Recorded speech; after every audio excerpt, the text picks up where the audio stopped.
continuing my introduction to the new viticulture, running through some of the topics in this book. Left off last time with chapter 11, which is breeding new varieties, rescuing old ones. Something more to be said about that is these new varieties, there's been a lot of work developing these hybrids that then are backcrossed with vinifera to produce vines that are resistant to the main diseases that vinifera is susceptible to, but which have mostly vinifera character. And these are being planted widely. This is a big story. It's worth learning about.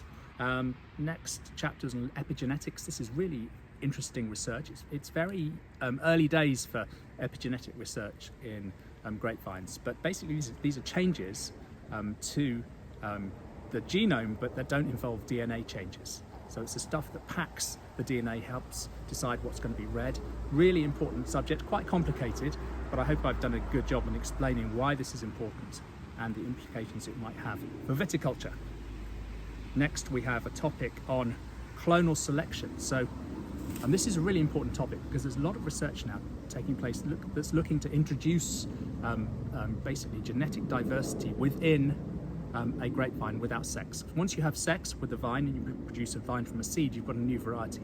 So if we're going to keep the varieties we know and love, like Sauvignon Blanc, Chardonnay, Pinot Noir, Cabernet Sauvignon, all of them, if we're going to keep them, but we want them to have different properties, the only way we can do that is through introducing genetic variation without the sort of sex. Sex is basically designed to create genetic variation. That's the reason that animals and plants do it.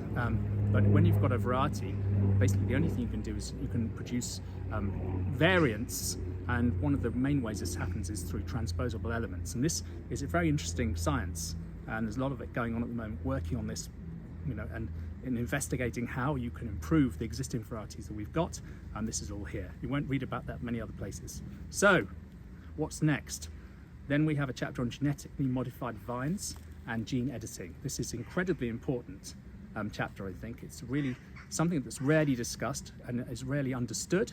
Gene editing is going to have a major impact on viticulture over the next 20 years, but it's still very early days. What's next? When things go wrong, diseases and pests. This is a really important chapter, and it leads on to the chapter that follows that, which is on trunk diseases, which are a major threat to viticulture.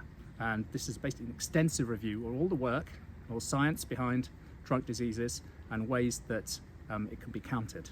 So that's a very important chapter. But that's enough for now. I'll come back later and introduce the rest of the chapters in this book.